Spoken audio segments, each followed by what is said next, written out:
श्रीगणेशाय नमः। श्रीसरस्वत्यै नमः। श्रीवेदव्यासाय नमः। श्रीमन महर्षि वेदव्यास प्रणीत श्री महाभारत प्रथम खंड। आज द्रोण का शिष्यों द्वारा द्रुपद पर आक्रमण करवाना, अर्जुन का द्रुपद को बंदी बनाकर लाना और द्रोण द्वारा द्रुपद को आधा राज्य देकर मुक्त कर देना, यह प्रसंग हम श्रवण करेंगे। वैशंपायनो उवाच पांडवान् धार्त राष्ट्रांश्च कृतास्त्रान् प्रसमीक्ष्य स गुवर्थं दक्षिणाकाले प्रान्ते मन्यत वै गुरुः। कि वैशंपायन जी कहते हैं कि राजन, पांडवों तथा धृतराष्ट्र के पुत्रों को अस्त्र विद्या में निपुण देख द्रोणाचार्य ने गुरु दक्षिणा लेने का समय आया जान मन ही मन कुछ निश्चय किया और जन्मेजय तदंतर आचार्य ने अपने शिष्यों को बुलाकर उन सबसे गुरु दक्षिणा के लिए इस प्रकार कहा कि शिष्यों, पांचाल राज द्रुपद को युद्ध में कैद करके मेरे पास ले आओ, तुम्हारा कल्याण हो, यही मेरे लिए सर्वोत्तम गुरु दक्षिणा होगी। तब बहुत अच्छा कहकर शीघ्रतापूर्वक प्रहार करने वाले वे सब राजकुमार युद्ध के लिए उद्यत हो रथ में बैठकर गुरु दक्षिणा चुकाने के लिए आचार्य द्रोण के साथ ही वहां से प्रस्थित हुए। तदंतर दुर्योधन, कर्ण, महाबली, युत्सु, दुशासन, विकर्ण, जलंधर, जलसंध तथा सुलोचन और दूसरे भी बहुत से पराक्रमी नरश्रेष्ठ क्षेत्रीय शिरोमणि राजकुमार पहले मैं युद्ध करूंगा, इस प्रकार कहते हुए पंचाल देश में जा पहुंचे और वहां के निवासियों को मारते पीटते हुए महाबली राजा द्रुपद की राजधानी को भी रौंदने लगे। उत्तम रथ पर बैठे हुए वे सभी राजकुमार घुड़सवारों के साथ नगर में घुसकर वहां के राजपथ पर चलने लगे। जन्मेजय उस समय पंचाल राज द्रुपद कौरवों का आक्रमण सुनकर और उनकी विशाल सेना को अपनी आंखों देखकर बड़ी उतावली के साथ भाइयों सहित राजभवन से बाहर निकले। महाराज यज्ञसेन, द्रुपद और उनके सब भाइयों ने कवच धारण किए और फिर वे अब सभी लोग बाणों की बौछार करते हुए जोर जोर से गर्जना करने लगे। राजा द्रुपद को युद्ध में जीतना बहुत कठिन था। वे चमकीले रथ पर सवार हो कौरवों के सामने जा पहुंचे और भयानक बाणों की वर्षा करने लगे। वैशंपायन जी कहते हैं, जन्मेजय, कौरवों तथा अन्य राजकुमारों को अपने बल और पराक्रम पर बड़ा घमंड था, इसलिए अर्जुन ने पहले ही अच्छी तरह सलाह करके विप्रवर द्रोणाचार्य से कहा कि गुरुदेव, इनके पराक्रम दिखाने के पश्चात हम लोग युद्ध करेंगे। हमारा विश्वास है ये लोग युद्ध में पांचाल राज को बंदी नहीं बना सकते। यूं कहकर पाप रहित कुरुनंदन अर्जुन अपने भाइयों के साथ नगर से बाहर ही आधे कोस की दूरी पर ही ठहर गए। राजा द्रुपद ने कौरवों को देखकर उन पर सब ओर से धावा बोल दिया और बाणों का बड़ा भारी जाल सा बिछाकर कौरव सेना को मूर्छित कर दिया। युद्ध में फुर्ती दिखाने वाले राजा द्रुपद रथ में बैठकर यद्यपि अकेले ही बाण वर्षा कर रहे थे, तो भी अत्यंत भय के कारण कौरव उन्हें अनेक सा मानने लगे। द्रुपद के भयंकर बाण सब दिशाओं में विचरने लगे। महाराज, उनकी विजय होती देख पांचालों के घरों में शंख, भेरी और मृदंग आदि सहस्त्रों बाजे एक साथ बज उठे। महान आत्मबल से संपन्न पांचाल सैनिकों का सिंहनाद बड़े जोर से होने लगा। साथ ही उनके धनुषों के प्रत्यंचाओं का महान टंकार आकाश में फैलकर गूंजने लगा। उस समय दुर्योधन, विकर्ण, सुबाहु, दीर्घलोचन और दुशासन बड़े क्रोध में भरकर बाणों की वर्षा करने लगे। भारत युद्ध में परास्त न होने वाले महान धनुर्धर द्रुपद ने अत्यंत घायल होकर तत्काल ही उन सब की सेनाओं को अत्यंत पीड़ित कर दिया। वे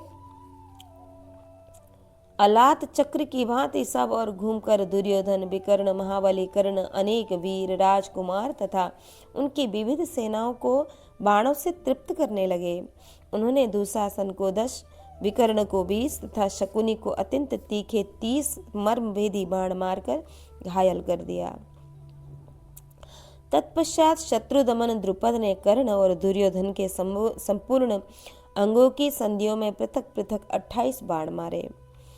सुबाहु को 5 बाणों से घायल करके अन्य योद्धाओं को भी अनेक प्रकार के सहायकों द्वारा सहसा बींध डाला और तब बड़े जोर से सिंहनाद किया। इस प्रकार को क्रोधपूर्वक गर्जना करके संपूर्ण शस्त्रधारियों में श्रेष्ठ पांचाल राज द्रुपद ने शत्रुओं के धनुष, रथ, घोड़े तथा रंग बिरंगी ध्वजाओं को भी काट दिया।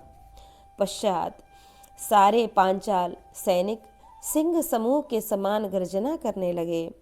फिर तो उस नगर के सभी निवासी कौरवों पर टूट पड़े और बरसने वाले बादलों की भांति उन पर मूसल एवं डंडों की वर्षा करने लगे। उस समय बालक से लेकर बूढ़े तक सभी पूर्ववासी कौरवों का सामना कर रहे थे। जन्मेजय गुप्तचरों के मुख से यह समाचार सुनकर ही कि वहाँ तुमुल युद्ध हो रहा है, कौरव वहाँ नहीं के बराबर हो गए हैं। पांचाल द्रुपद के बाणों से कर्ण के संपूर्ण अंग क्षत विक्षत हो गए हैं। सैनिक चीखते चिल्लाते और कराहते हुए हम पांडवों की ओर भागते आ रहे हैं। पांडव लोग पीड़ित सैनिकों का रोमांचकारी आर्तनाद कान में पड़ते ही आचार्य द्रोण को प्रणाम करके रथों पर जा बैठे और शीघ्र वहां से चल दिए।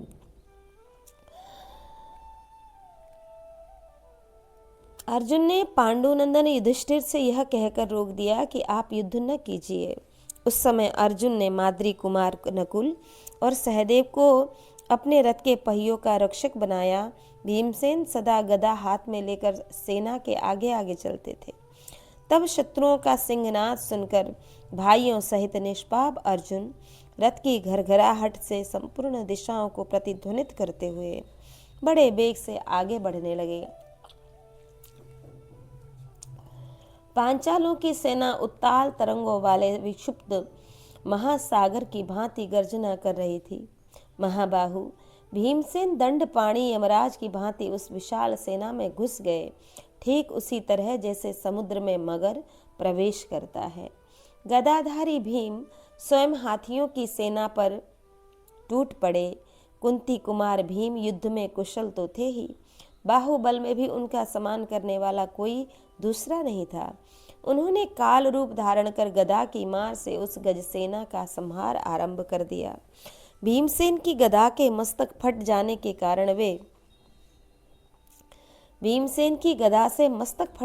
कारण वे पर्वतों के समान विशाल काय गजराज, लोहू के झरने बहाते हुए वज्र के आघात से पंख कटे हुए पहाड़ों की भांति पृथ्वी पर गिर पड़ते थे। अर्जुन के बड़े भाई पांडुनंदन भीम ने हाथियों, घोड़ों एवं रथों को धराशायी कर दिया। पैदलों तथा रथियों का संहार कर डाला। जैसे ग्वाल वन में डंडे से पशुओं को हाँकता है, उसी प्रकार भीमसेन रथियों और हाथियों को खदेड़ते हुए उनका पीछा करने लगे। वैशंपायन जी कहते हैं राजन कि उस समय द्रोणाचार्य का प्रिय करने के लिए उद्यत हुए पांडुनंदन अर्जुन द्रुपद पुत्र बाण समूह की वर्षा करते हुए उन पर चढ़ आए। वे रणभूमि में घोड़ों, रथों और हाथियों के झुंडों का सब ओर से संहार करते हुए प्रलयकालीन अग्नि के समान प्रकाशित हो रहे थे। उनके बाणों से घायल हुए पांचाल और ऋषिंजय वीरों ने तुरंत ही नाना प्रकार के बाणों की वर्षा करके अर्जुन को सब ओर से ढक दिया और मुख से सिंहनाद करते हुए उनसे लोहा लेना आरंभ किया। वह युद्ध अत्यंत भयानक और देखने में बड़ा ही अद्भुत था। शत्रुओं का सिंहनाद सुनकर इंद्र कुमार अर्जुन उसे सहन न कर सके। उस युद्ध में किरीटधारी पार्थ ने बाणों का बड़ा भारी जाल सा बिछाकर पांचालों को आच्छादित और मोहित सा करते हुए उन पर सहसा आक्रमण किया। यशस्वी अर्जुन बड़ी फुर्ती से बाण छोड़ते और निरंतर नए नए बाणों का संधान करते थे। उनके धनुष पर बाण रखने और छोड़ने में थोड़ा सा भी अंतर नहीं दिखाई पड़ता था। महाराज, उस युद्ध में न तो दिशाओं का पता चलता था, न आकाश का और न पृथ्वी अथवा और कुछ भी नहीं दिखाई देता था। बलवान वीर गांडीवधारी अर्जुन ने अपने बाणों द्वारा घोर अंधकार फैला दिया था। उस समय पांडव दल में साधुवाद के साथ साथ सिंहनाद हो रहा था। उधर पांचाल राज द्रुपद ने अपने भाई सत्यजीत को साथ लेकर तीव्र गति से अर्जुन पर धावा किया, ठीक उसी तरह जैसे शंबरासुर ने देवराज इंद्र पर आक्रमण किया था। परंतु कुंती नंदन अर्जुन ने बाणों की भारी बौछार करके पांचाल नरेश को ढक दिया और जैसे महासिंह हाथियों के युद्धपति को पकड़ने की चेष्टा करता है, उसी प्रकार अर्जुन द्रुपद को पकड़ना ही चाहते थे कि पांचालों की सेना में हाहाकार मच गया। सत्य पराक्रमी सत्यजीत ने देखा कि कुंती पुत्र धनंजय पांचाल नरेश को पकड़ने के लिए निकट बढ़े आ रहे हैं, तो वे उनकी रक्षा के लिए अर्जुन पर चढ़ आए। फिर तो इंद्र और बलि की भांति अर्जुन और पांचाल सत्यजीत ने युद्ध के लिए आमने सामने आकर सारी सेनाओं को क्षोभ में डाल दिया। तब अर्जुन ने 10 मर्मभेदी बाणों द्वारा सत्यजीत पर बलपूर्वक गहरा आघात करके उन्हें घायल कर दिया। यह अद्भुत सी बात हुई। फिर पांचाल वीर सत्यजीत ने शीघ्र ही 100 बाण मारकर अर्जुन को पीड़ित कर दिया। उनके बाणों की वर्षा से आच्छादित हो महान वेगशाली महारथी अर्जुन ने धनुष के प्रत्यंचा को झाड़ पहुंचकर बड़े बेग से बाण छोड़ना प्रारंभ किया और सत्यजीत के धनुष को काटकर वे राजा द्रुपद पर चढ़ाए। तब सत्यजीत ने दूसरा अत्यंत वेगशाली धनुष लेकर तुरंत ही घोड़े, सारथी एवं रथ सहित अर्जुन को बींध डाला। युद्ध में पांचाल वीर सत्यजीत से पीड़ित हो अर्जुन उनके पराक्रम को न सह सके और उनके विनाश के लिए उन्होंने शीघ्र ही बाणों की झड़ी सी लगा दी। सत्यजीत के घोड़े, ध्वजा, धनुष, मुट्ठी तथा पार्श्व रक्षक एवं सारथी दोनों को अर्जुन ने क्षत विक्षत कर दिया। इस प्रकार बार बार धनुष के छिन्न भिन्न होने और घोड़ों के मारे जाने पर सत्यजीत समर भूमि से भाग खड़े हुए। राजन, उन्हें इस तरह युद्ध से विमुख हुआ देख पांचाल नरेश द्रुपद ने पांडुनंदन अर्जुन पर बड़े बेग से बाणों की वर्षा प्रारंभ की। तब विजयी वीरों में श्रेष्ठ अर्जुन ने उनसे बड़ा भारी युद्ध प्रारंभ किया। उन्होंने पांचाल राज का धनुष काटकर उनकी ध्वजा को धरती पर काट गिराया। फिर 5 बाणों से उनके घोड़ों और सारथी को भी घायल कर दिया। तत्पश्चात उस कटे हुए धनुष को त्याग कर जब वे दूसरे धनुष और तुणीर लेने गए, उसी समय अर्जुन ने म्यान से तलवार निकालकर सिंह के समान गर्जना की और सहसा पांचाल नरेश के रथ के डंडे पर कूद पड़े। इस प्रकार द्रुपद के रथ पर चढ़कर निर्भीक अर्जुन ने जैसे गरुड़ समुद्र को क्षुब्ध करके सर्प को पकड़ लेता है, बिल्कुल उसी प्रकार उन्हें अपने काबू में कर लिया। तब समस्त पांचाल सैनिक भयभीत हो दशों दिशाओं में भागने लगे। समस्त सैनिकों को अपना बाहुबल दिखाते हुए अर्जुन सिंहनाद करके वहां से लौटे। अर्जुन को आते देख सब राजकुमार एकत्र हो महात्मा द्रुपद के नगर का विध्वंस करने लगे। तब अर्जुन ने कहा, भैया भीमसेन, राजाओं में श्रेष्ठ द्रुपद कौरव वीरों की संबंधी हैं, अतः इनकी सेना का संहार न करो, केवल गुरु दक्षिणा के रूप में द्रोण के प्रति महाराज द्रुपद को ही दे दो। वैशंपायन जी कहते हैं, जन्मेजय उस समय अर्जुन के मना करने पर महाबली भीमसेन धर्म युद्ध से तृप्त न होने पर भी उनसे निवृत्त हो गए।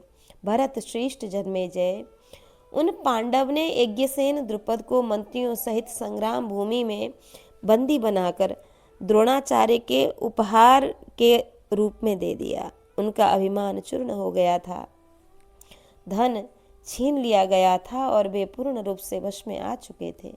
उस समय द्रोणाचार्य ने मन ही मन पिछले बैर का स्मरण करके राजा द्रुपद से कहा कि राजन, मैंने बलपूर्वक तुम्हारे राष्ट्र को रौंद डाला है, तुम्हारी राजधानी मिट्टी में मिला दी।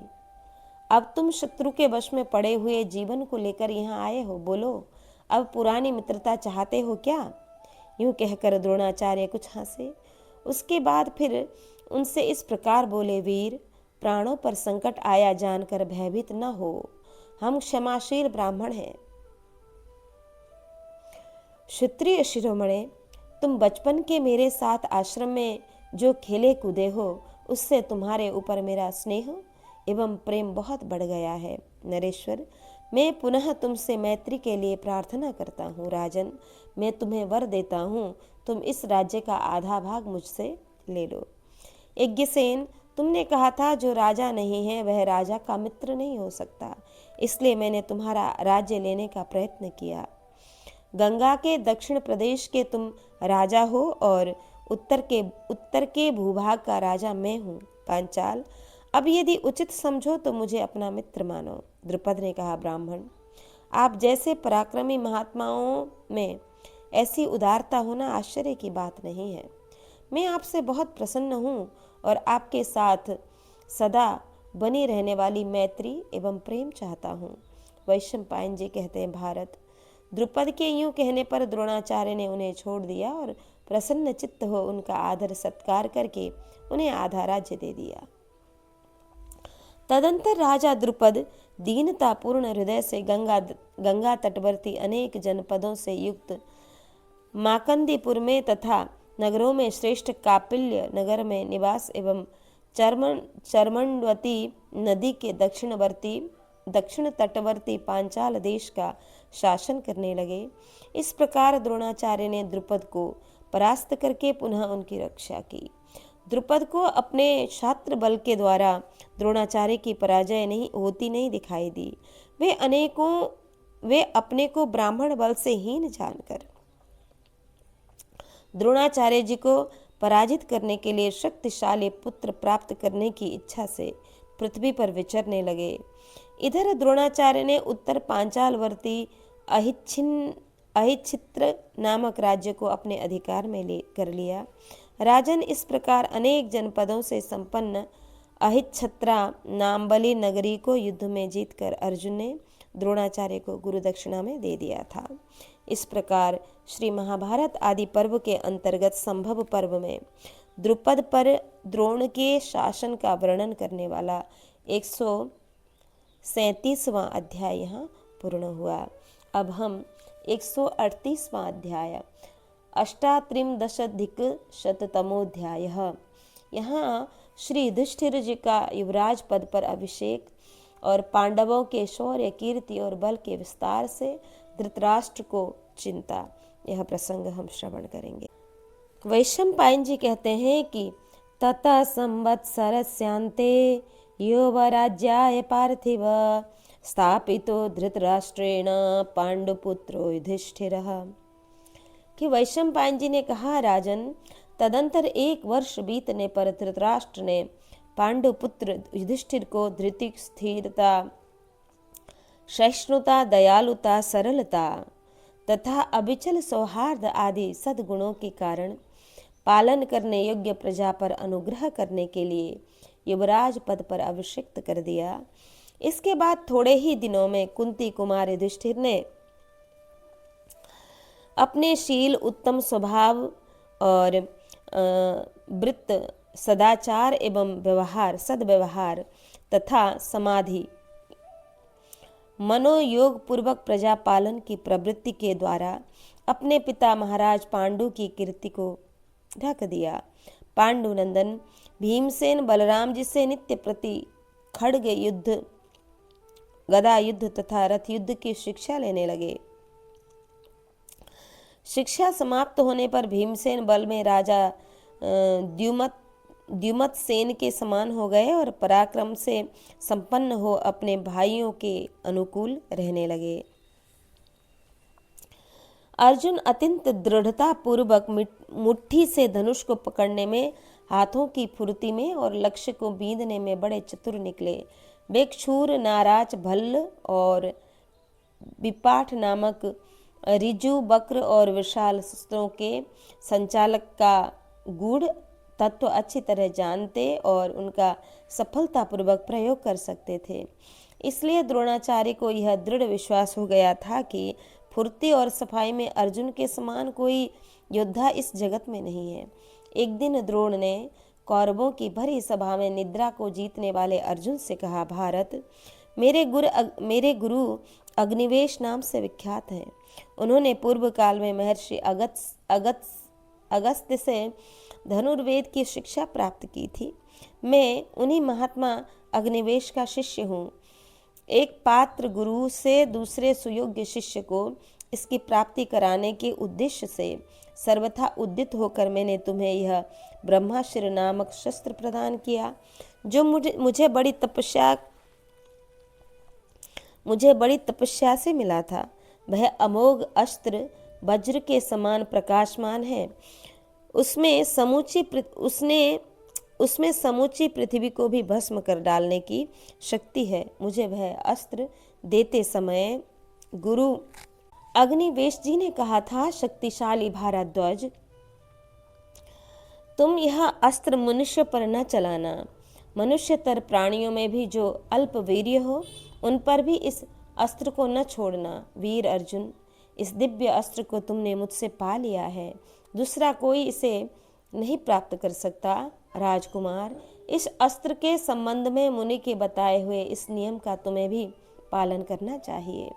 अब तुम अपने भाई बंधुओं के सामने ही मुझे एक गुरु दक्षिणा दो। तब अर्जुन ने कहा कि गुरुवर, मैं अवश्य दूंगा।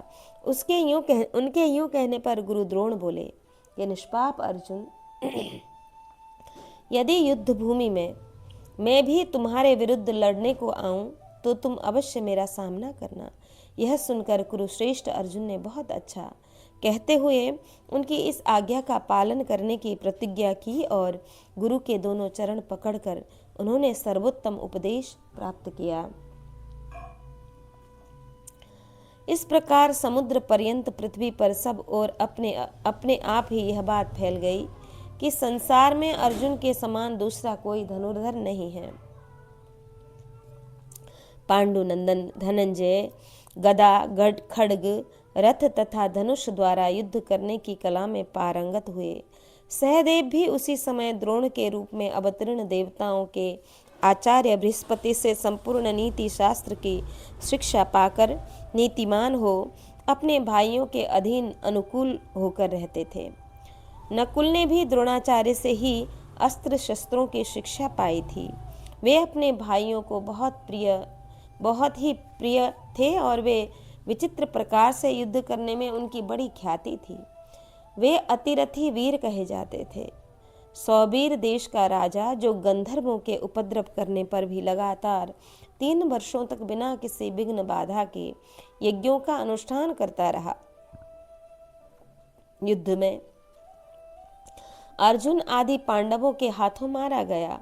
पराक्रमी राजा पांडु भी जिसे वश में न ला सके थे, उस यवन देश यूनान के राजा को भी जीतकर अर्जुन ने अपने अधीन कर लिया, जो अत्यंत बली तथा कौरवों के प्रति सदा अभिमान एवं उद्दंडता पूर्वक बर्ताव करने वाला था। वह सौवीर नरेश विपुल भी बुद्धिमान अर्जुन के हाथ से संग्राम भूमि में मारा गया, जो सदा युद्ध के लिए दृढ़ संकल्प किए रहता था, जिसे लोग दत्तामित्र के नाम से जानते थे। उस सौबीर निवासी सुमित्रा का भी अर्जुन ने अपने बाणों से दमन कर दिया। इसके सिवा अर्जुन ने केवल भीमसेन की सहायता से एकमात्र रथ पर आरूढ़ हो युद्ध में पूर्व दिशा के संपूर्ण योद्धाओं तथा 10,000 रथियों को जीत लिया। इसी प्रकार एकमात्र रथ से यात्रा करके धनंजय ने दक्षिण दिशा पर भी विजय पाई और अपने धनंजय नाम को सार्थक करते हुए कुरुदेश की राजधानी में धन की राशि पहुंचाई। जन्मेजय इस तरह नरश्रेष्ठ महामना पांडवों ने प्राचीन काल में दूसरे राष्ट्रों को जीतकर अपने राष्ट्र की अभिवृद्धि की। तब दृढ़ता पूर्वक धनुष धारण करने वाले पांडवों के अत्यंत विख्यात बल पराक्रम की बात जानकर उनके प्रति राजा धृतराष्ट्र का भाव सहसा दूषित हो गया। अत्यंत चिंता निमग्न हो जाने के कारण उन्हें रात में नींद नहीं आती थी। इस प्रकार यह श्री महाभारत आदि पर्व के अंतर्गत सभा पर्व में संभव पर्व में धृतराष्ट्र की चिंता विषयक 138वां अध्याय यहाँ पूर्ण हुआ। अब हम श्रवण करेंगे 39,000 यहाँ 39वां अध्याय हम श्रवण करें। यहाँ कणिक का धृतराष्ट्र को कूटनीति का उपदेश। वैशंपायन जी कहते हैं कि श्रुत्वा पांडुसुतान वीरान बलोद्रिक्तान महोजसः धृतराष्ट्रो महीपालश्चिंता मगमदातुरः कि जन्मेजय पांडु के वीर पुत्रों को महान तेजस्वी और बल में बढ़े चढ़े सुनकर महाराज धृतराष्ट्र व्याकुल हो बड़ी चिंता में पड़ गए। तब उन्होंने राजनीति और अर्थशास्त्र के पंडित तथा उत्तम मंत्र के ज्ञाता मंत्री प्रवर कणिक को बुलाकर इस प्रकार कहा कि द्विजश्रेष्ठ, पांडवों की दिनों दिन उन्नति और सर्वत्र ख्याति हो रही है। इस कारण मैं उनसे डाह रखने लगा हूँ। कणिक, तुम भली भांति निश्चय करके बतलाओ, मुझे उनके साथ संधि करनी चाहिए या विग्रह? मैं तुम्हारी बात मानूंगा। वैशंपायन जी कहते हैं, राजन, राजा धृतराष्ट्र के इस प्रकार पूछने पर विप्रवर कणिक मन ही मन बहुत प्रसन्न हुए तथा राजनीति के सिद्धांत का परिचय देने वाली तीखी बात कहने लगे। निष्पाप नरेश, इस विषय में मेरी कही हुई ये बातें सुनिए। कुरुवंश शिरोमणे, इसे सुनकर आप मेरे प्रति दोष दृष्टि न कीजिएगा। राजा को सर्वदा दंड देने के लिए उद्यत रहना चाहिए और सदा ही पुरुषार्थ प्रकट करना चाहिए। राजा अपना छिद्र, अपनी दुर्बलता प्रकट न होने दे, परंतु दूसरे के छिद्र या दुर्बलता पर सदा ही दृष्टि रखे और यदि शत्रुओं की निर्बलता का पता चल जाए तो उन पर आक्रमण कर दे। जो सदा दंड देने के लिए उद्यत रहता है उससे प्रजाजन बहुत डरते हैं, इसलिए सब कार्य दंड के द्वारा ही सिद्ध करे। राजा को इतनी सावधानी रखनी चाहिए जिससे शत्रु उसकी कमजोरी न देख सके और यदि शत्रु की कमजोरी प्रकट हो जाए तो उस पर अवश्य चढ़ाई कर दे। जैसे कछुआ अपने अंगों की रक्षा करता है, उसी प्रकार राजा अपने सब अंगों, राजा, अमात्य, राष्ट्र, दुर्ग, कोश, बल और सुहृद, इन सब की रक्षा करे और अपनी कमजोरी को छिपाए रखे। यदि कोई कार्य शुरू कर दे तो उसे पूरा किए बिना कभी न छोड़े, क्योंकि शरीर में गढ़ा हुआ कांटा यदि आधा टूट कर भीतर रह जाए तो वह बहुत दिनों तक मवाद देता रहता है, कष्टदायक होता है। अपना अनिष्ट करने वाले शत्रुओं का वध कर दिया जाए, इसी की नीतिज्ञ पुरुष प्रशंसा करते हैं। अत्यंत पराक्रमी शत्रु को भी आपत्ति में पड़ा देख उसे सुगमता पूर्वक नष्ट कर दे। इसी प्रकार जो अच्छी तरह युद्ध करने वाला शत्रु है उसे भी आपत्ति काल में ही अनायासी मार भगाए। आपत्ति के समय शत्रु का संहार अवश्य ही करे। उस समय उसके संबंध या सौहार्द आदि का विचार कदापि न करे। तात, शत्रु दुर्बल हो तो भी किसी प्रकार उसकी अपेक्षा न करे, क्योंकि जैसे थोड़ी सी भी आग ईंधन का सहारा मिल जाने पर समूचे वन को जला देती है, उसी प्रकार छोटा शत्रु भी दुर्ग आदि प्रबल आश्रय का सहारा लेकर विनाशकारी बन जाता है। अंधा बनने का अवसर आने पर अंधा बन जाए, अर्थात अपनी असमर्थता के समय शत्रु के दोषों को न देखे। उस समय सब ओर से धिक्कार और निंदा मिलने पर भी उससे अनसुनी कर दे, अर्थात उसकी ओर से कान बंद करके बहरा बन जाए। ऐसे समय में अपने धनुष को तिनके के समान बना दे, अर्थात शत्रु की दृष्टि में सर्वथा दीनहीन एवं असमर्थ बन जाए, परंतु व्याध की भांति सोए, अर्थात जैसे व्याध झूठे ही नींद का बहाना करके सो जाता है और जब मृग विश्वस्त होकर आसपास चरने लगते हैं तब वह उठकर बाणों से घायल कर देता है, उसी प्रकार शत्रु को मारने का अवसर देखते ही अपने स्वरूप और मनोभाव को छिपाकर असमर्थ पुरुषों का सा व्यवहार करे। इस प्रकार कपट पूर्ण बर्ताव से वश में आए हुए शत्रु को साम आदि उपायों से विश्वास उत्पन्न करके मार डाले। यह मेरी शरण में आया है, यह सोचकर उसके प्रति दया नहीं दिखानी चाहिए। शत्रु को मार देने से ही राजा निर्भय हो सकता है। यदि शत्रु मारा नहीं गया तो उससे सदा ही भय रहता है, भय बना ही रहता है। जो सहज शत्रु है उसे मुहवांगी वस्तु देकर दान के द्वारा विश्वास उत्पन्न करके मार डाले। इसी प्रकार जो पहले का अपकारी शत्रु हो और पीछे सेवक बन गया हो उसे भी जीवित न छोड़े। शत्रु पक्ष के वर्ग में पंचम वर्ग, सप्त वर्ग का सर्वथा नाश कर डाले। कि 3 प्रकार की शक्तियां ही यहाँ त्रिवर्ग कही गई हैं। उनके नाम हैं प्रभु शक्ति, ऐश्वर्य शक्ति, उत्साह शक्ति और मंत्र शक्ति। दुर्ग आदि पर आक्रमण करके शत्रुओं की ऐश्वर्य शक्ति का नाश करे। विश्वसनीय व्यक्तियों द्वारा अपने उत्कृष्ट का वर्णन कराकर शत्रु को तेजोहीन बनाना, उसके उत्साह एवं साहस को घटा देना और उत्साह शक्ति का नाश करना है।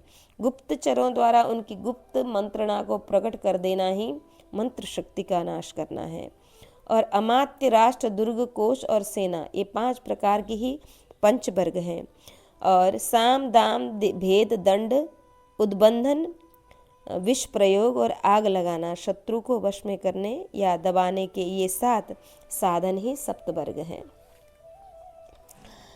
इस प्रकार पहले तो सदा शत्रु पक्ष के मूल का ही उच्छेद कर डाले, तत्पश्चात उसके सहायकों और शत्रु पक्ष से संबंध रखने वाले सभी लोगों का संहार कर दे। यदि मूल आधार नष्ट हो जाए तो उसके आश्रय से जीवन धारण करने वाले सभी शत्रु स्वतः नष्ट हो जाते हैं। यदि वृक्ष की जड़ काट दी जाए तो उसकी शाखाएं कैसे रह सकती हैं। राजा सदा शत्रु की गतिविधि को जानने के लिए एकाग्र रहे, अपने राज्य के सभी अंगों को गुप्त रखे। राजन, सदा अपने शत्रुओं की कमजोरी पर दृष्टि रखे और उनसे सदा सतर्क सावधान बना रहे। अग्निहोत्र और यज्ञ करके गेरुआ वस्त्र, जटा और मृगचर्म धारण करके पहले लोगों में विश्वास उत्पन्न करे, फिर अवसर देखकर भेड़ियों की भांति शत्रुओं पर टूट पड़े और उन्हें नष्ट कर दे।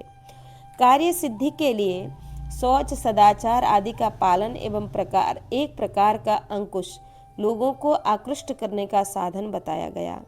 फलों से लदी हुई वृक्ष की शाखा को अपनी ओर कुछ झुकाकर ही मनुष्य उसके पके पके फल को तोड़े।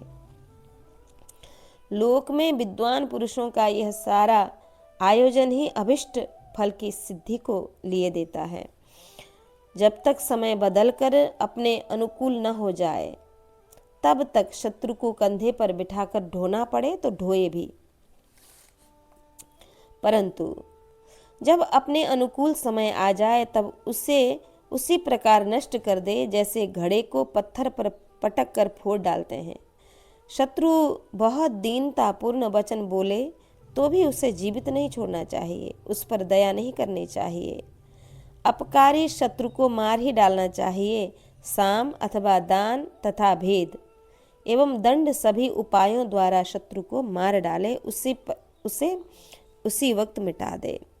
धृतराष्ट्र ने पूछा, कणिक, साम, दाम, दंड, भेद अथवा इनके द्वारा शत्रु का नाश कैसे किया जा सकता है, यह मुझे यथार्थ रूप से बताइए।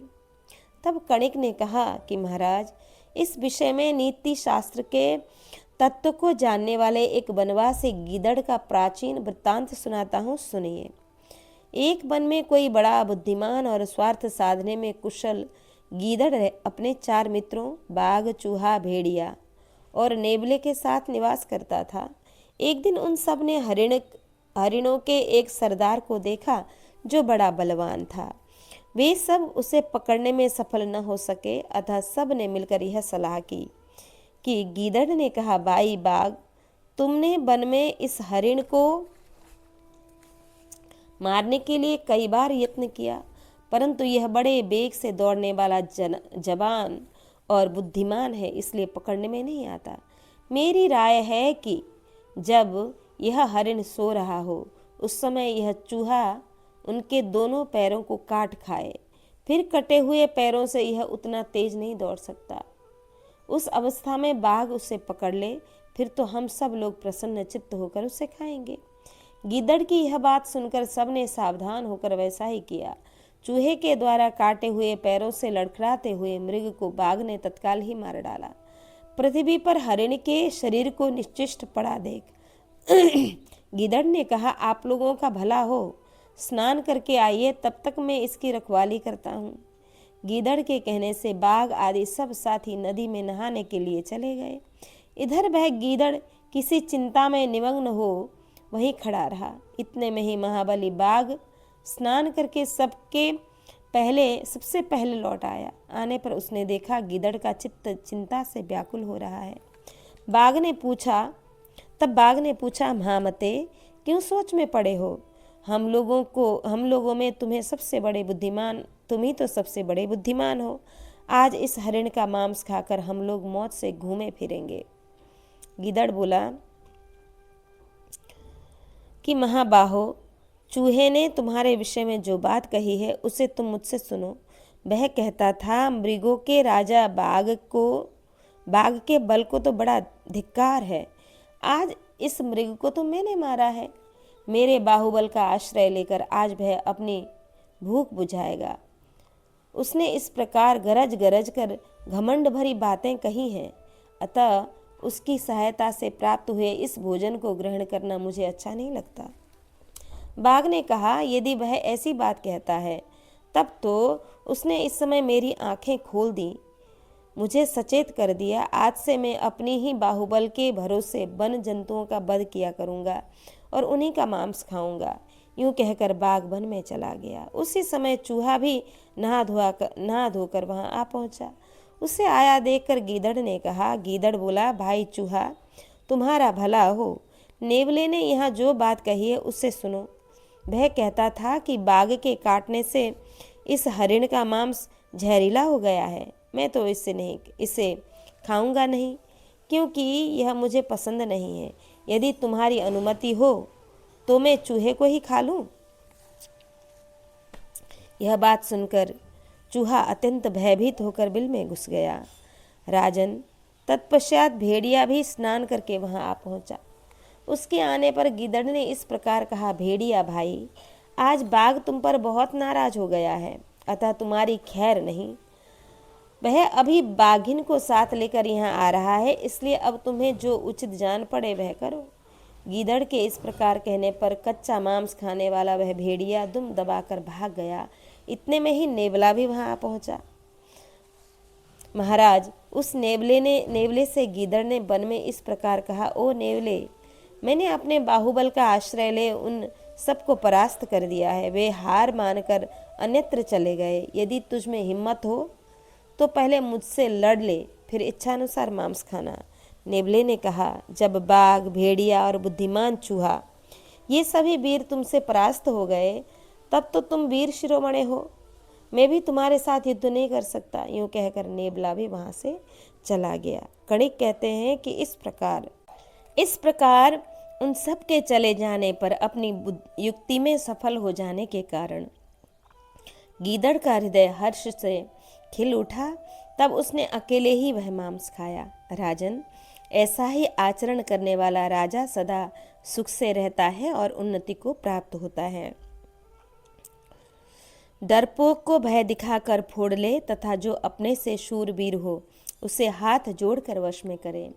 लोभी को धन देकर तथा बराबर और कमजोर को पराक्रम से वश में करे। राजन, इस प्रकार आपसे नीति युक्त बर्ताव का वर्णन किया। अब दूसरी बातें सुनिए। पुत्र, मित्र, भाई, पिता अथवा गुरु कोई भी क्यों न हो, जो शत्रु के स्थान पर आ जाए, शत्रुवत वर्ताव करने लगे तो उन्हें वैभव चाहने वाला राजा अवश्य मार डाले। सौगंध खाकर, धन अथवा जहर देकर या धोखे से भी शत्रु को मार डाले। किसी तरह भी उसकी अपेक्षा न करे। यदि दोनों राजा समान रूप से विजय के लिए यत्नशील हों और उनकी जीत संदेहास्पद जान पड़ती हो तो उनमें भी जो मेरे इस नीतिपूर्ण कथन पर श्रद्धा विश्वास रखता है वही उन्नति को प्राप्त होता है। यदि गुरु भी घमंड में भरकर कर्तव्य और अकर्तव्य को न जानता हो तथा बुरे मार्ग पर चलता हो तो उसे भी दंड देना उचित माना जाता है। मन में क्रोध भरा हो तो भी ऊपर से क्रोध शून्य बना रहे और मुस्कुरा कर बातचीत करे, कभी क्रोध में आकर किसी दूसरे का तिरस्कार न करे। भारत शत्रु पर प्रहार करने से पहले और प्रहार करते समय भी उससे मीठे वचन बोले, शत्रु को मारकर भी उसके प्रति दया दिखावे, उसके लिए शोक करे तथा रोए और आंसू बहाए। शत्रु को समझा बुझाकर, धर्म बताकर, धन देकर और सद्व्यवहार करके आश्वासन दे। अपने प्रति उनके मन में विश्वास उत्पन्न करे। फिर समय आने पर ज्यों ही वह मार्ग विचलित हो त्यों ही उस पर फिर वह प्रहार कर दे। धर्म के आचरण का ढोंग करने से घोर अपराध करने वाले का दोष भी उसी प्रकार ढक जाता है जैसे पर्वत काले मेघों की घटा से ढक जाते हैं। जिसे शीघ्र ही मार डालने की इच्छा हो उसके घर में आग लगा दे। धनहीनों, नास्तिकों और चोरों को अपने राज्य में न रहने दे। शत्रु के आने पर उठकर अगवानी करे, आसन और भोजन दे और कोई प्रिय वस्तु भेंट करे।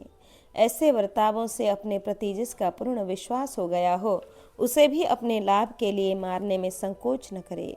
सर्प की भांति तीखे दांतों से काटे जिससे शत्रु फिर उठकर बैठ न सके। जिनसे भय प्राप्त होने का संदेह न हो उनसे भी सशंग चौकन्ना ही रहे और जिनसे भय की आशंका हो उनकी ओर से तो सब प्रकार से सावधान रहे। जिनसे भय की शंका नहीं है ऐसे लोगों से यदि भय उत्पन्न होता हो तो वह मूलोच्छेद कर डालता है। जो विश्वास पात्र नहीं है उस पर कभी विश्वास न करे, परंतु जो विश्वास पात्र है उस पर भी अति विश्वास न करे, क्योंकि अति विश्वास से उत्पन्न होने वाला भय राजा की जड़ मूल का भी नाश कर डालता है। भलीभांति जांच परख कर अपने तथा शत्रु के राज्य में गुप्त रखे। शत्रु के राज्य में ऐसे गुप्तचरों को नियुक्त करे जो पाखंड वेशधारी अथवा तपस्वी आदि हों।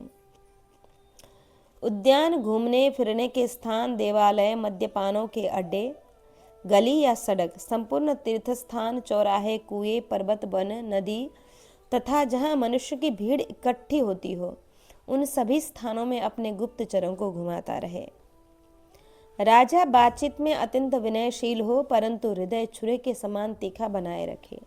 अत्यंत भयानक कर्म करने के लिए उद्यत हो तो भी मुस्कुराकर ही वार्तालाप करे। अवसर देखकर हाथ जोड़कर शपथ खाना, आश्वासन देना, पैरों पर मस्तक रखकर प्रणाम करना और आशा बंधाना, ये सब ऐश्वर्य प्राप्ति की इच्छा वाले राजा के कर्तव्य हैं। नीतिज्ञ राजा ऐसे वृक्ष के समान रहे जिसमें फूल तो खूब लगे हों परंतु फल न हो। वह बातों से लोगों को फल की आशा दिलाए और उसकी पूर्ति न करे। फल लगने पर भी उस पर चढ़ना अत्यंत कठिन हो। लोगों की स्वार्थ सिद्धि में वह विघ्न डाले या विलंब करे। वह रहे तो कच्चा पर दिखे पक्के के समान, अर्थात स्वार्थ साधकों की दुराशा को पूर्ण न होने दे, कभी स्वयं जीर्ण न हो। तात्पर्य यह कि अपना धन खर्च करके शत्रुओं का पोषण करते हुए अपने आप को निर्धन न बना दे। धर्म और काम, इन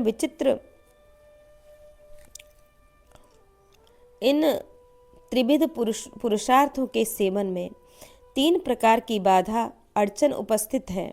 जैसे इन बाधाओं को श्लोक 70 में स्पष्ट किया है, उसी प्रकार उनके 3 और प्रकार के फल होते हैं।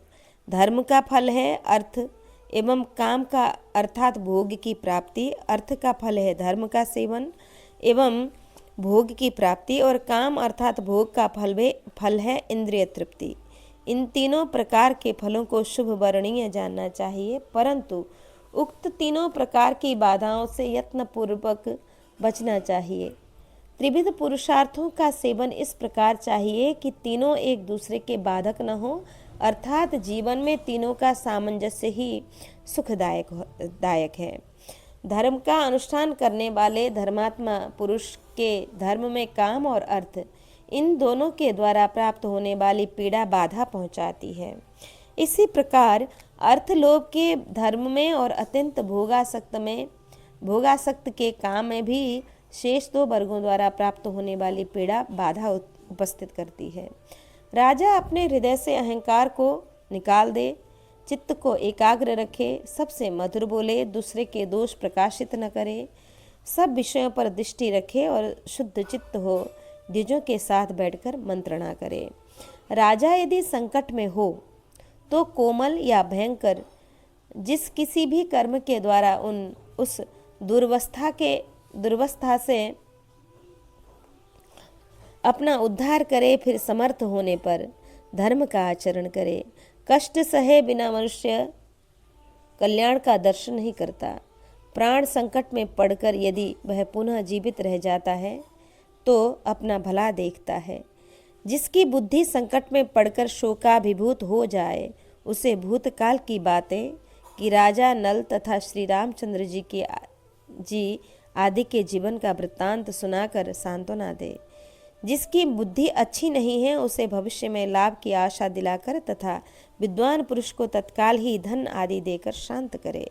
जैसे वृक्ष के ऊपर शाखा पर सोया हुआ पुरुष जब गिरता है तब होश में आता है, उसी प्रकार से अपने शत्रु के साथ संधि करके कृतकृत्य की भांति सोता निश्चिंत हो जाता है।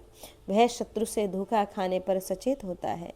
राजा को चाहिए कि वह दूसरों के दोष प्रकाशित न करके अपनी गुप्त मंत्रणा को सदा छिपाए रखने की चेष्टा करे। दूसरे के गुप्तचरों से तो अपने आकार तक को, क्रोध और हर्ष आदि को सूचित करने वाली चेष्टा तक को गुप्त रखे, परंतु अपने गुप्तचर से भी सदा अपनी गुप्त मंत्रणा की रक्षा करे।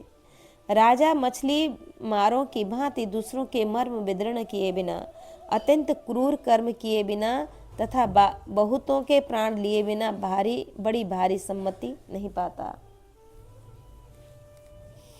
जब शत्रु की सेना दुर्बल, रोगग्रस्त, जल या कीचड़ में फंसी, भूख प्यास से पीड़ित और सब ओर से विश्वस्त होकर निश्चेष्ट पड़ी हो, उस समय उस पर प्रहार करना चाहिए। धनवान मनुष्य किसी धनी के पास नहीं जाता। जिसके सब काम पूरे हो चुके हैं, वह किसी के साथ मैत्री निभाने की चेष्टा नहीं करता। अतः अपने द्वारा सिद्ध होने वाले दूसरों के कार्य ही अधूरे रख दे, जिससे अपने कार्य के लिए उनका आना जाना बना रहे। ऐश्वर्य की इच्छा रखने वाले राजा को दूसरों के दोष न बताकर सदा आवश्यक सामग्री के संग्रह और शत्रुओं के साथ विग्रह युद्ध करने का प्रयत्न करते रहना चाहिए। साथ ही यत्न पूर्वक अपने उत्साह को बनाए रखना चाहिए। मित्र और शत्रु किसी को भी यह पता न चले कि राजा कब क्या करना चाहता है। कार्य के आरंभ अथवा समाप्त हो जाने पर ही लोग उसे देखें। जब तक अपने ऊपर भय आया न हो, तब तक डरे हुए की भांति उसको टालने का प्रयत्न करना चाहिए, परंतु जब भय को सामने आया देखे तब निडर होकर शत्रु पर प्रहार करना चाहिए। जो मनुष्य दंड के द्वारा वश में किए हुए शत्रु पर दया करता है, वह मौत को ही अपनाता है और ठीक उसी तरह जैसे खच्चरी गर्भ के रूप में अपनी मृत्यु को ही उदर में धारण करती है। जो कार्य भविष्य में करना हो उस पर बुद्धि से विचार करे और विचार के पश्चात तदनुकूल व्यवस्था करे।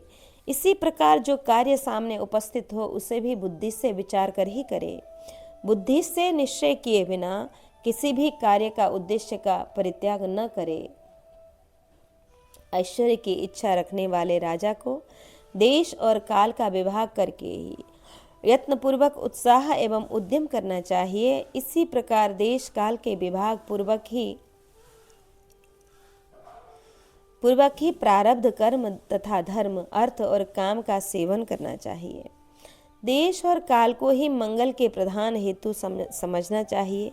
यदि नीति शास्त्र का सिद्धांत यही नीति शास्त्र का सिद्धांत है, छोटे शत्रु की अपेक्षा कर दी जाए तो वह ताड़ के वृक्ष की भांति जड़ जमा लेता है और घने वन में छोड़ी हुई आग की भांति शीघ्र ही महान विनाशकारी बन जाता है।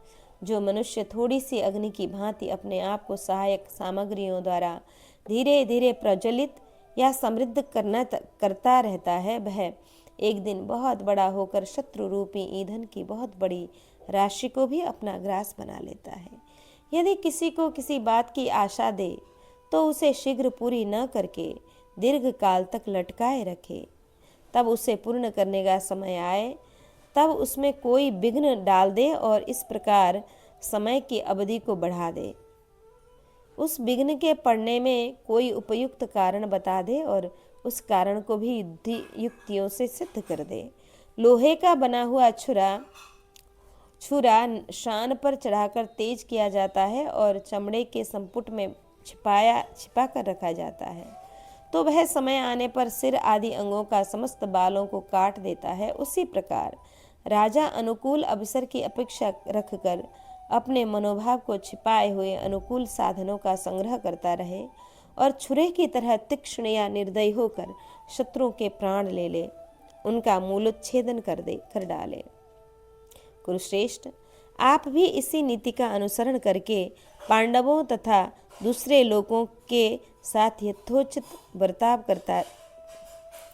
करते रहें, परंतु ऐसा कार्य करें जिससे स्वयं संकट के समय में डूब न जाए। आप समस्त कल्याणकारी साधनों से संपन्न और सबसे श्रेष्ठ हैं, यही सबका निश्चय है। अतः नरेश्वर, आप पांडु के पुत्रों से अपनी रक्षा कीजिए। राजन, आपके भतीजे पांडव बहुत बलवान हैं, अतः ऐसी नीति काम में लाइए जिससे आगे चलकर आपको पछताना न पड़े। वैशंपायन जी कहते हैं, राजन, यूं कहकर कणिक अपने घर को चले गए। इधर कुरुवंशी धृतराष्ट्र शोक से व्याकुल हो गए। इस प्रकार श्री महाभारत आदि पर्व के अंतर्गत संभव पर्व में कणिक वाक्य विषयक 139वां अध्याय यहाँ पूर्ण हुआ। अब हम श्रवण करें 140वां अध्याय, 44+शततमोऽध्याय। पांडवों के प्रति पूर्ववासियों का अनुराग देखकर दुर्योधन की चिंता। वैशंपायन जी कहते हैं कि ततः सुबलपुत्रस्तु राजा दुर्योधनश्च दुशासनश्च कर्णश्च दुष्टं मंत्रममंत्रयन्। कि जन्मेजय तदंतर सुबल पुत्र शकुनी, राजा दुर्योधन, दुशासन और कर्ण ने आपस में एक दुष्टतापूर्ण गुप्त सलाह की। उन्होंने कुरुनंदन महाराज धृतराष्ट्र से आज्ञा लेकर पुत्रों सहित कुंती को आग में जला डालने का विचार किया। तत्वज्ञानी विदुर उनकी चेष्टाओं से उनके मन का भाव समझ गए और उनकी आकृति से ही उन दुष्टों की गुप्त मंत्रणा का भी उन्हें पता लग गया। विदुर जी ने मन ही मन जानने योग्य सभी बातें जान ली। वे सदा पांडवों के हित में संलग्न रहते थे। अतः निष्पाप विदुर ने यही निश्चय किया कि कुंती अपने पुत्रों के साथ वहां से भाग जाए। उन्होंने एक सुदृढ़ नाव बनवाई जिसे चलाने के लिए उसमें यंत्र, मतलब इससे महाभारत काल में यंत्र युक्त नौकाओं जहाज़ों का निर्माण सूचित होता है कि यंत्र लगाया गया था। वह वायु के वेग और लहरों के थप्पड़ों का सामना करने में समर्थ थी। उसी में झंडियाँ और पताकाएं फहरा रही थी। उस नाव को तैयार करा के विदुर जी ने कुंती से कहा कि देवी, राजा धृतराष्ट्र इस कुरुकुल की कीर्ति एवं वंश परंपरा का नाश कराने वाले पैदा हुए हैं। इनका चित्त पुत्रों के प्रति ममता से व्यक्त है, इसलिए ये सनातन धर्म का त्याग कर रहे हैं। हे शुभे, जल के मार्ग में यह नाव तैयार है जो हवा और लहरों के वेग को भलीभांति सह सकती है। इसके द्वारा कहीं अन्यत्र जाकर तुम पुत्रों सहित मौत की फांसी से छूट सकोगी। भरत श्रेष्ठ, यह बात सुनकर यशस्विनी कुंती को बड़ी व्यथा हुई। वे पुत्रों सहित वारणावत के लाक्षागृह से बचकर नाव पर जा चढ़ी और गंगा जी की धारा पर यात्रा करने लगी। तदंतर विदुर जी के कहने से पांडवों ने नाव को वहीं डुबा दिया और उन कौरवों के दिए हुए धन को लेकर विघ्न बाधाओं से रहित वन में प्रवेश किया। वाराणावत के उस लाक्षागृह में निषाद जाति की एक स्त्री किसी कारणवश अपने 5 पुत्रों के साथ आकर ठहर गई थी। वह बेचारी निरपराध होने पर भी उसमें पुत्रों सहित जलकर भस्म हो गई। म्लेच्छ में भी नीच पापी पुरोचन भी उसी घर में जल मरा और धृतराष्ट्र के दुरात्मा पुत्र अपने सेवकों सहित धोखा खा गए। विदुर की सलाह के अनुसार काम करने वाले महात्मा कुंती पुत्र अपनी माता के साथ मृत्यु से बच गए। उन्हें किसी प्रकार की क्षति नहीं पहुंची। साधारण लोगों को उनके जीवित रहने की बात ज्ञात न हो सकी। तदंतर वाराणावत नगर में वहां के लोगों ने लाक्षागृह को दग्ध हुआ देख अत्यंत दुखी हो पांडवों के लिए बड़ा शोक किया तथा राजा धृतराष्ट्र के पास यथावत समाचार कहने के लिए किसी को भेज कर कहलाया, कुरुनंदन, तुम्हारा महान मनोरथ पूरा हो गया।